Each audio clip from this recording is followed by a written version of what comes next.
Welcome to Over-Caffeinated. This is our 8th episode. If you haven't watched it before, we say our slogan is like the view, but not terrible. So we're coming to you live from downtown Knoxville. We have a great view. Live. We have a window cleaner over here, so you hear the banging or crashing through the window. That's what that is. Let's hope there's no crashing through. Usually it's people banging down our door to hit us. But right now we have, we're right here in Knoxville. We're in Mayor Jacobs' office. And before I introduce him, we'll talk about Justin, our CEO, and self-hating UT fan over there. So let me introduce this guy. This is probably I think our coolest guest. I know that we've had governors and country singers, but this is pretty cool. So he is the Knox County Mayor, 3-time WWE champion, 12-time World Tag Team champion, and most importantly, tanker from the greatest movie ever made, MacGruber. I think that's got to be your highlight, right? Career highlight. Beating MacGruber. I think I spent a total of 35 seconds on the screen. That's about right. I think all the wrestlers had about like 2 minutes total before they blew up in the car, if I'm not mistaken. So so that's what's You're a MacGruber fan? I'm a huge MacGruber fan. First one I've ever met. I'm the only Nickelback fan. So I like Nickelback. Man. They're making a second one. They said that they're crowdfunding because nobody's gonna. It's got like a 2.4 out of 10 on IMDb, but it's great. My part was great. You should win an Academy Award for that. Come on. My 35 seconds was the best on the big screen you've ever seen. Absolutely, it was great. So check out MacGruber. Not for the kids though. So before we start, what we do is we try coffee. So our coffee today is from Golden Roast, and which is in Knoxville, right on the UT campus. They were very nice to us, and this is Guatemalan roast. So we'll all take a sip we of have it. Proportional cups. Proportional cups to our sizes. It works out well. It's hot.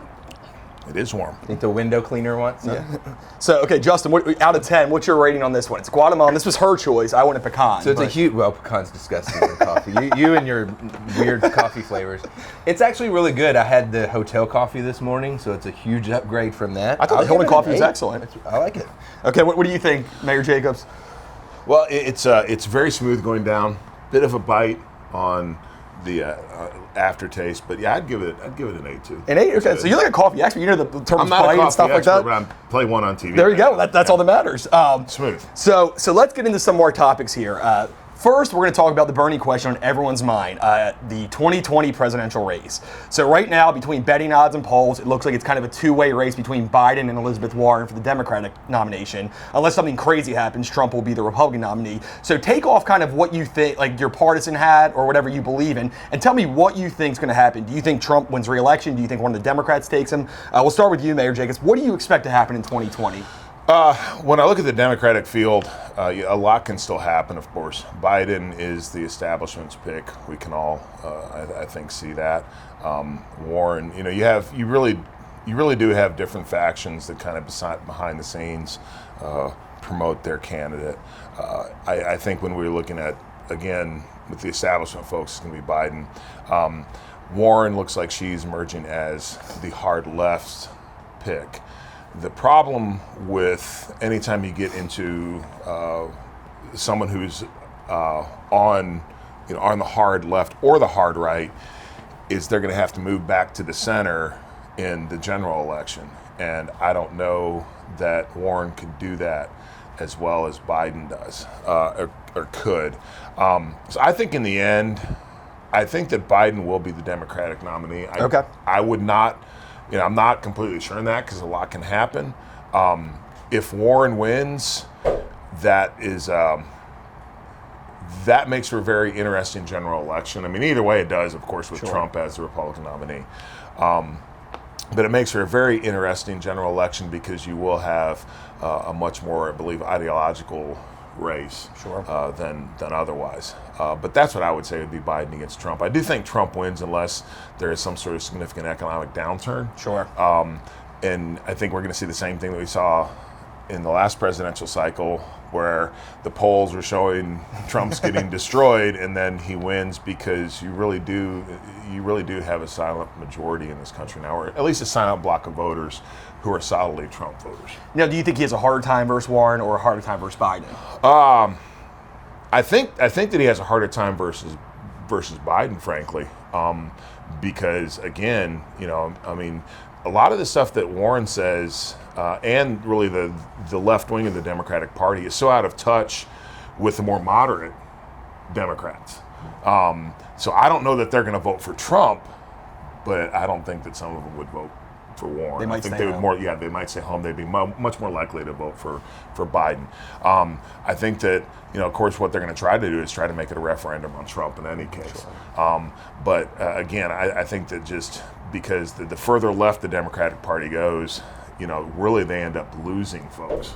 And they might be able to win the primary by doing that, but when they get to the general election, they're really disconnected with mainstream America. Sure. Justin, do you see a Trump reelection? I mean, what do you think is going to happen from the policy world? I mean, what do you expect to happen?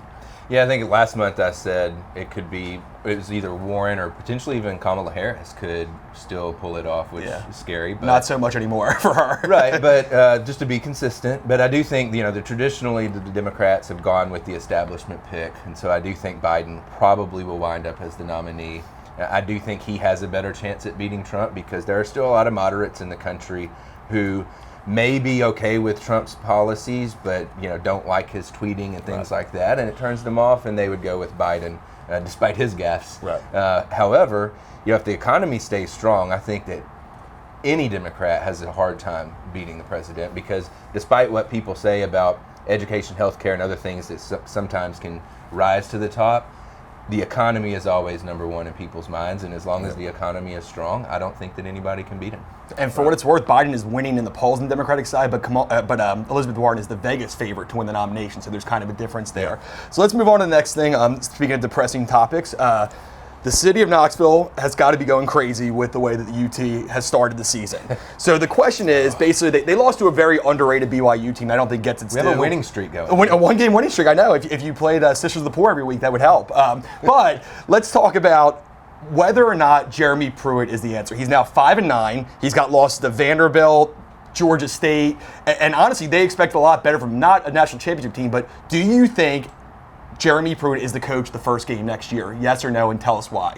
We'll start with you, Mayor Jacobs. I do believe he is. We're looking at a culture change and a culture shift, and that does take time. And in the first year, you're really putting your processes into place. I played college football, so I understand how that works. When you're putting a new playbook in and changing everything, it changes everything. Sure. And so there's a learning curve. Then in your second year, hopefully folks are picking up on that. But he still hasn't really had, he's got his freshman recruiting class, but people talk about what a great recruiter Butch Jones was. But then if you look at his retention rate, he also lost a lot of kids. And if you look at how long they stayed or if they stayed at Tennessee through their 4 years, they didn't in many cases. So I think you have to show patience. I really do. People don't want to hear that because I moved to East Tennessee in 1995.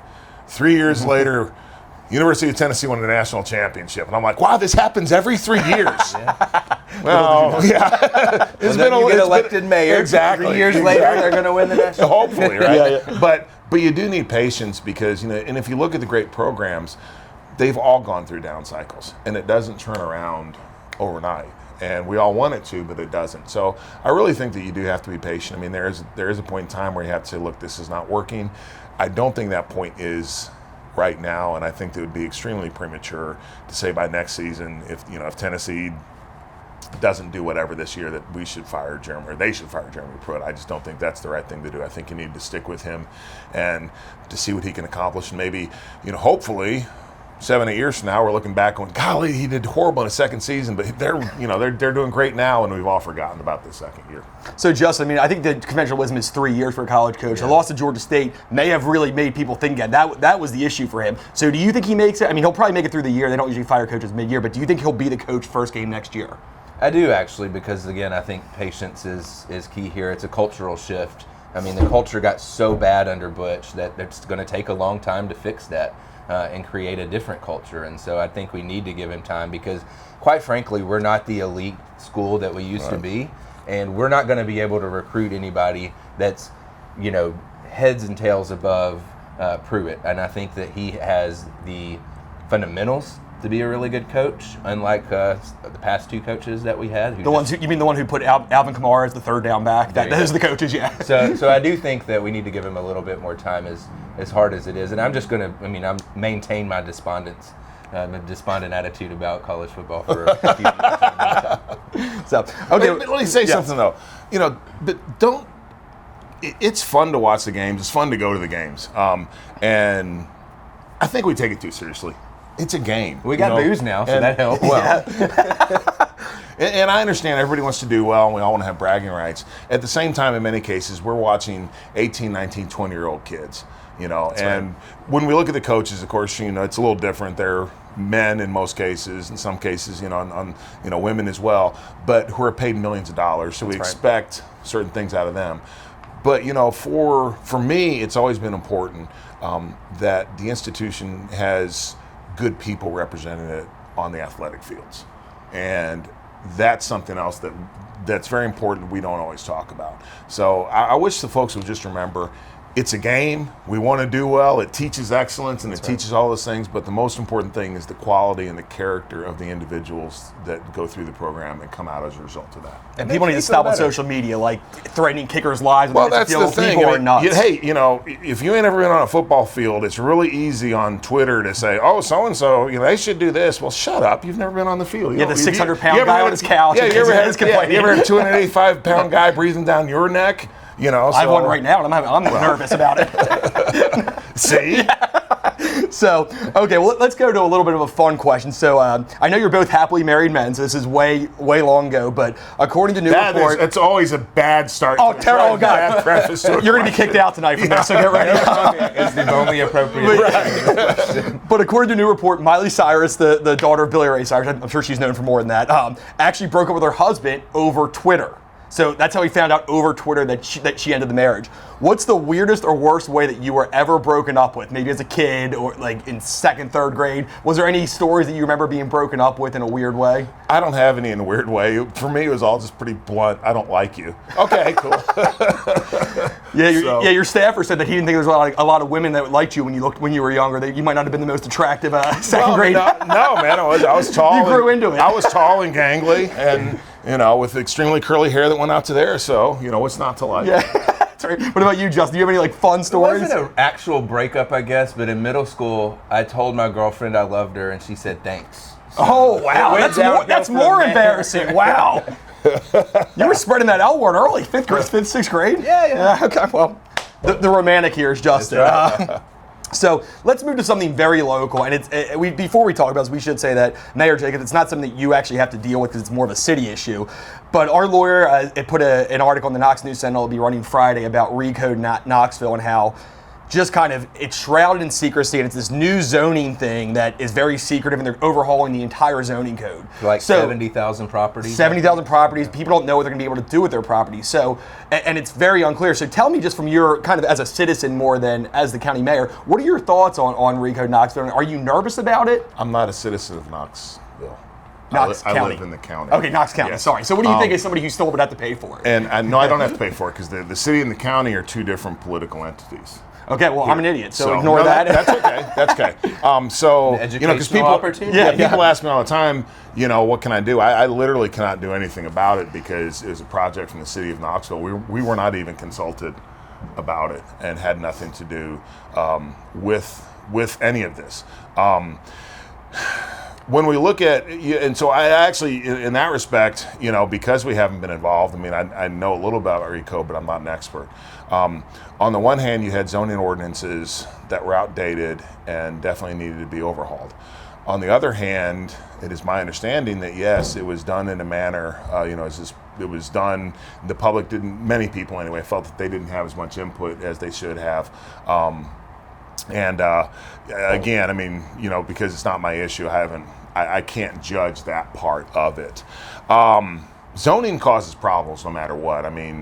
Even the Brookings Institute, which is a left-leaning organization, a few years ago they ran an article about how is zoning, are zoning laws basically causing homelessness among the poor? Because if we look at things like the mandatory minimum space of buildings, well, like in Paris, France, they got grandfathered into their zoning, but they have super small apartments. And you can rent them because they're really cheap, okay? Here in the U.S., we don't have a whole lot like that. When you look at Houston, Texas, they don't have traditional zoning. Houston does have deed restrictions, that sort of thing, so there is some land use prohibitions and guidelines and regulations, but they don't have zoning per se. there's a really good book. It's called Order Without Design, and I forget the gentleman's name, but it was written by an urban planner. I read it not so long ago. I think he's Swiss. But it talks about how instead of central planners and urban planners, trying to create their vision of utopia, or what they think is, hey, this is the greatest thing ever, and using it through urban planning, zoning, and all that, they should really try to work with the market. So that things can go along more effectively. Because if they don't, the market's going to make itself felt, Sure. and things that you wouldn't want in any case, they're going to happen. So I'm always leery when we're talking about zoning and planning, because it shouldn't be used as a blunt object just to say this is what it is and this is what we want. On the other hand, when we are living next to folks, and we do have things that we have to think about, like stormwater management, infrastructure, since the government, for better or for worse, is tasked with the roads and all that sort of stuff. Right. We have to ensure that people aren't just, hey, I'm going to build a subdivision, it's 20 miles away, but you guys are going to have to build a road to it at some point. No, so those things do have to be taken into account. But I think that we really have to walk that middle line to where we realize that in the end, the market's going to be supreme. How do we work with the market to make sure that things are going as well as they can, and we're protecting property rights, both for the people who own the property currently, but also for people that might want to sell their property or develop it and that sort of thing. That's a great point about Brookings. The city of Minneapolis, very progressive city, has kind of redone their whole zoning and almost gotten rid of it because they said the same thing. It's hurting poor people. Exactly. So Justin, what do you think? I mean, I know that you've done a little research on Recode Knox, but what's kind of your opinion of what you've seen so far, or what you haven't seen? Well, the biggest thing is that property rights are a fundamental right that we have to work to preserve. And at any time you are changing the ability of someone to use their property in a certain way, you need to give them due process and make sure that they have a seat at the table and the ability to have that part of that conversation. And I think the biggest thing with Recode, it was this huge revamp that no one really knew what was going to happen with it, and still don't. There's still a lot of secrecy around it. And so I think that potentially has some constitutional problems. Getting into the zoning issue and specifically, that's something we've worked on in specific instances, telling builders you have to sell your property below market rates. These things like virtue signaling, where we want to get certain outcomes, but the reality is we make things worse when we centrally plan things like that versus letting the market work. And so I think that there's a lot of discussion to be had about how local governments get those outcomes to deal with things like homelessness, affordable housing, and stuff like that, without trampling on the property rights of homeowners who can actually help provide those services through market forces. Right. And I think also, when we talk about with the federal government, we talk about unelected bureaucrats end up making the laws because Congress passes law and then turns it over to OSHA or the IRS or all these other alphabet agencies to actually fill in all the gaps and write the regulations. Same thing happens at the state and local level, and the devil's always in the details. And when we look at some of the things that have been brought to my attention about Recode, it's going to cause some problems, just things that folks that haven't really thought about, unless you're an electrician. You haven't thought about when they're saying, hey, you guys have to do this. Well, I've had electricians tell me that's a bit of a problem because, or even some of the setback requirements. They've in certain parts of town, the requirements are such that if you live at the intersection of these two streets, you could never rebuild your property because the setback from the street would not allow you to do that. So again, the devil's in the details, and we always have to be aware too, is this going to empower unelected bureaucrats even more control over your life? And what you do well, and what we try to do well, is go actually talk to people and listen to them about the impact of policies. When the bureaucrats, they sit in their ivory towers and come up with solutions that they think will help without actually talking to the people who will be impacted. And most times it has a detrimental impact on those people. Absolutely. So we're going to turn to something a little bit lighter, and we obviously have more of an intellectual guest than normal, since we're going to ask you. Is not a light. No, it's not that light. But we normally talk about what people are watching, and as somebody who's, I think, read ESPN magazine is the only thing in the last year, we're going to talk about reading. So instead of what are you watching, we're going to ask what you're reading right now and why you would suggest it to our audience. So we'll start with you. Okay. I'm reading a number of things. I'm reading The Way of the Warrior, which is an interesting book. I also reading Bury My Heart at Wounded Knee, which is about the American Indian experience, the Native American experience. I remember when I was a little bitty kid, and I was like 5 years old, and that was on the bookshelf at my house. And I was always fascinated by it, but never read it, so I'm reading that now. I'm also about to order a copy of, okay, I'm going to butcher it because it's Latin, but it's Libido Dominandi, which is a book about St. Augustine and his, he wrote The City of God, which is basically talking about freedom in antiquity and the whole idea of natural rights, that human beings are by our nature endowed with certain rights, life, property, and liberty. But again, you can only exercise those rights if you have a framework, if you have a legal government and a moral framework that allows you to do that. But that's, throughout our history, we can talk about all this other stuff. But to me, the most fascinating aspect of history is humankind always working to come out of the shadow of oppression and into the light of individual liberty and freedom. That's great, Justin. You got a tough one to follow there. So what are you reading? That is cool. So for like work-related stuff, I just downloaded on my Kindle and I'm starting to read Radical Candor. So it's an author that we heard from at the State Policy Network conference last year, and it's just about building a team environment where you're candid with each other and you're direct with each other, and there's not a more blunt person on our team than Mark, so it works out well. But fostering that type of relationship really builds a lot of strength in an organization, so I'm looking forward to reading that. As someone who runs a think tank and has to read a lot for work, I have a guilty pleasure of like spy novels and just cheesy things that I don't have to think about when I'm reading. Babysitter's Club, is that one of the ones that you like to read? I did grow up reading all the Hardy Boys. Oh, there you go. So I am about to finish. I'm like 15% left in terms of finishing all the Bond novels. Really? So I'll be that's finished the impressive. last one here in the next. And you would suggest couple them? of days. Yeah, they're Okay. actually really good. Wow. I like them better than the movies. I never like books better than movies. Each person has their own opinions there. So let's talk about, we do a rant. So I basically rant about something that's bothered me. I rant about Nickelback because people hate them. I'm not a big fan. SEC, I'm not a fan of. But today we're going to agree on this. I'm ranting against the green people trying to take my meat away. They are talking about how meat is it's causing global warming. I don't care if it's specifically the only thing involved in global warming. I am still going to eat meat. It is insane that they're talking about cow farts, right? That's what AOC said in the Green New Deal. So you can do whatever you want with climate change. Don't take away my meat. That is one thing I will never stand for, and I will fight. That's the revolution, is the meat revolution. But this is different for you than most people because you would literally starve to death. I don't eat because you vegetables. Don't eat vegetables. Yep, it's strictly meat diet, and that's why I don't look like this. So I mean, Bro, I'm a carnivore all the way as well. you do eat vegetables sometimes, though, right? Yeah, Okay. sometimes, but I follow the caveman diet. Okay. It's meat and greens. Yep. And you also work out a little bit too, which probably differentiates us a bit. I do work out a little bit. Here's my question about the whole global warming debate. Okay, let's leave aside the idea of anthropogenic global warming or whatever. Sure.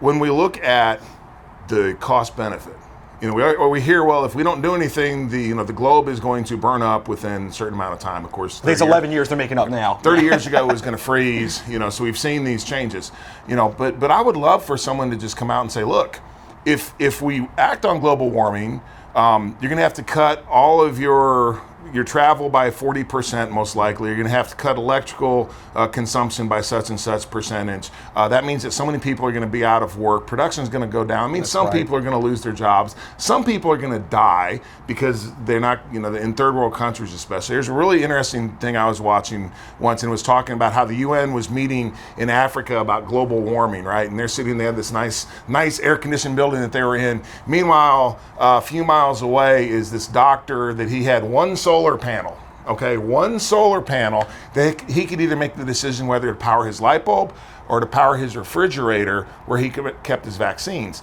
Meanwhile, one of the leading causes of death in that country was lung diseases because they were still burning things inside because they didn't have electricity for heat, air conditioning, or cooking. Those are the questions we really need to ask. And nobody's talking about it. If you hear the Democratic debate, you don't hear anything about trade-offs. You just hear we have to do this. No, you do not hear what it's going to do to the economy. And of course, all they ever talk about is the big companies. Well, what about all the other people?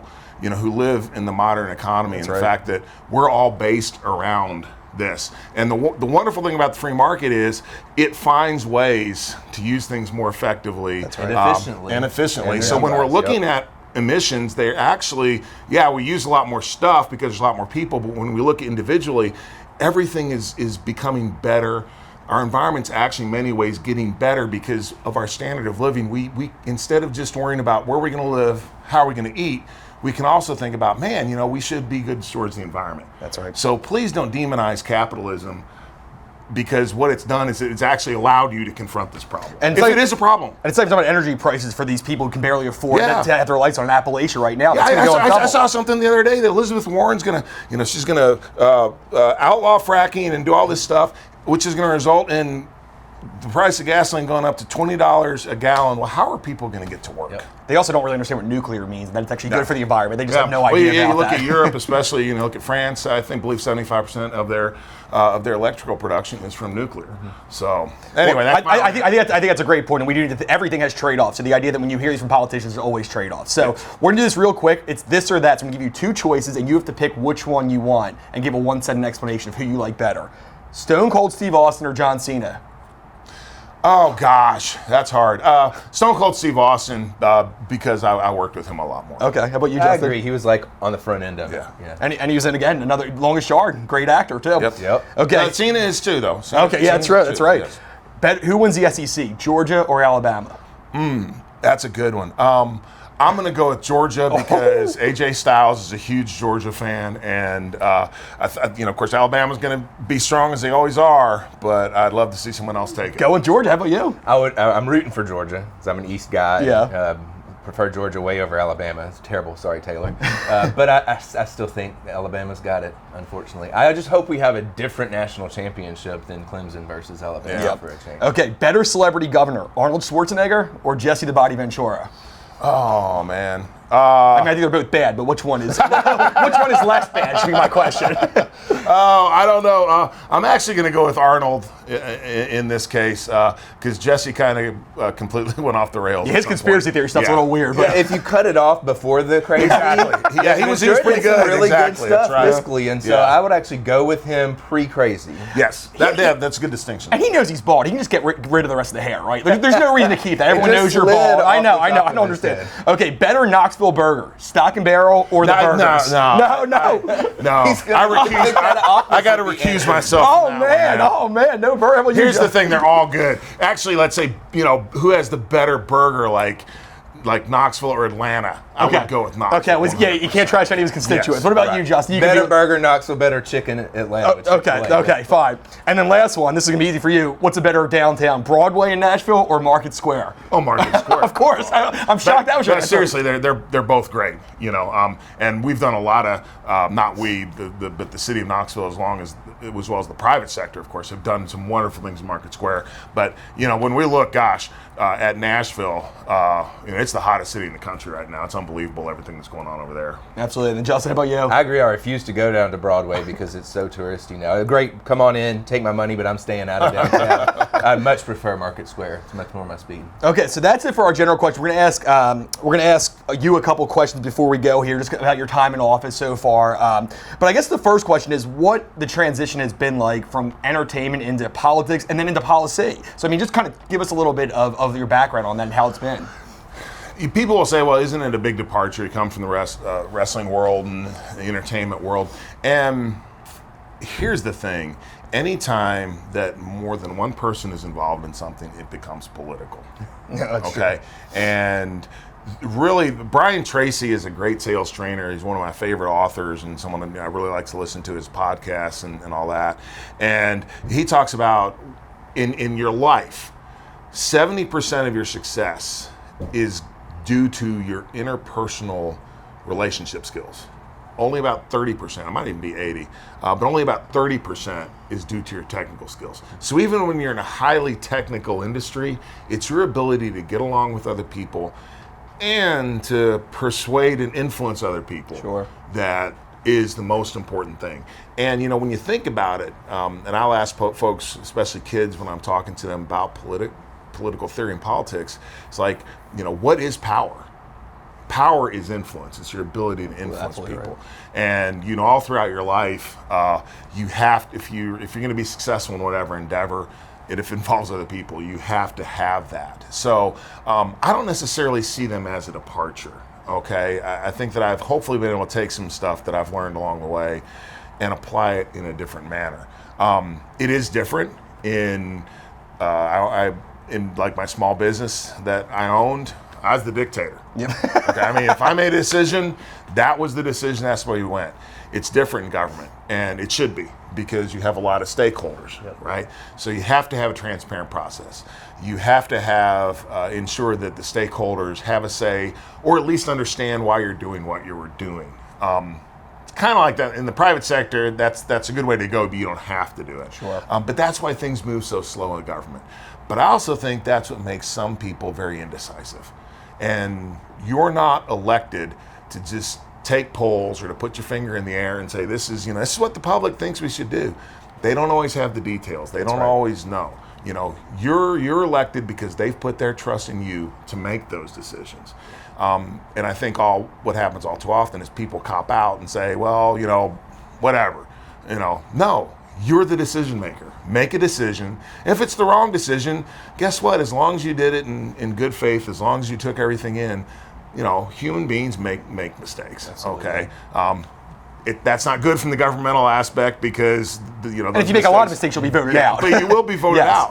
out. But that's what they fear too, is if you make a mistake, you're going to get voted out. Well, you were put there to make a decision. That's right. So make the dadgum decision. But that's what Bernie Sanders know, that it's actually not a dictatorship. I think that he thinks that he's running to be the dictator of America. Well, even when people say, if you were president, what would you do? I was like, if I were president, you'd find out really quickly how powerful Congress is, because I'd say we need to do this, this, and this, and they'd be like, no, you might get Rand Paul's vote. It might be one vote in the Senate. I'd get one vote on most things. So that's actually a perfect transition to the next question. So you seem to be very popular in the county, but you're also making a name across the state. I know you're focused exclusively on Knox County right now, but is there any situation where you could see yourself running for higher office in the state? I don't really like the term higher office. I know what you mean. But I think we discount the importance of local and state government. Sure. We all look at CNN, NBC, Fox, or MSN, Fox, and, go, wow, it's all about the federal government. It's like, no, it's not. That's right. When you look at your state and local government, they have immense power and control over your life. We were just talking about Recode. For better or for worse, that can change people's lives in Knox County, because it changes their ability to utilize their property, which is extremely important. When we look at, despite the fact that a lot of power has been centralized in Washington, when we look at the different states, say if you look at California, and every day I read about something in California which boggles my mind. I'm like, how are they even doing that? And that's stupid. And then of course you see the result is that people are moving to states like Tennessee, where they enjoy a lot more freedom, right? So it has implications. So, I don't necessarily like the term Sure, higher and that's the office, reason if why that makes sense. people should vote in local elections. Exactly. That affects their life more on a daily basis Exactly. than anything in Look, Washington. That's can why vote- we're going local. I mean, Right, we're right. not going to the federal government to say, hey, let's solve these problems. We're starting to look more at local stuff and not just state, because it's so important. And I'm not saying that the federal government isn't as important, but guess what? Your congressman is one vote out of 435. That's right. But your mayor can make a big difference in your community. So I don't know. Maybe a Governor Jacobs one day then? Maybe. I don't know. I really, when I look at the future of our country and we look at 2020, the presidential election, and going forward, I'm very concerned, because unfortunately the ideas of the hard left, we toss around the term socialism. Socialism is actually an economic theory. Collectivism, the idea that government should have so much power and it can fix everything, and the individual is not as important as what the majority wants, or whatever the will of the majority means. Those things scare the bejeebies out of me, because the reason that America is so wonderful is because we have celebrated the dignity and the freedom and liberty of the individual to pursue what they want to do with their life. That's called the American dream. Absolutely. And we're losing that. And that really bothers me. In fact, that's why I ran for office, because anything that I can do, I've had a wonderful life. The reason I've had a wonderful life is because I had the freedom and liberty to pursue what I wanted to do. we have to have people in public office who believe that way, and not people who just believe, well, I think that people should get this, and I think that people should get that. Because not only are you taking money from everybody to do that, but you're also impeding people's ability to act freely. And that's the most important thing that there is our ability to act freely without hurting other folks. And when I just look at the overall way that the country's going, for someone like me, it's just like, oh boy, this is, batten down the hatches. So, anything that I can do to ensure that folks like me who believe in the American dream, who believe in individual freedom, individual liberty, and free markets, that we have a voice and influence, I think that we have to do that. Well, I don't think there's a better way to end the interview than that. That was a great speech there, and I mean, it tells you the importance of that. So we want to thank Mayor Jacobs. Thank you for being with us, and I have to give a shout out to my friend Hunter Patterson, is a WWE podcaster. He's been so excited about this. I'm telling you, we have a country star. People are way more excited about you than any of our other guests. I didn't watch WWE, so I was like, oh, he's cool because I like his policies. But everyone thinks you're great, and we really appreciate you. Hunter. Yeah, Hunter, there you go. You got to. But no, give me a shout. I know. But thank you for everything. We really appreciate you taking your time out. We know you're a busy guy, so thank you for being here with us, and we wish you the best of luck. Thank you guys. Okay.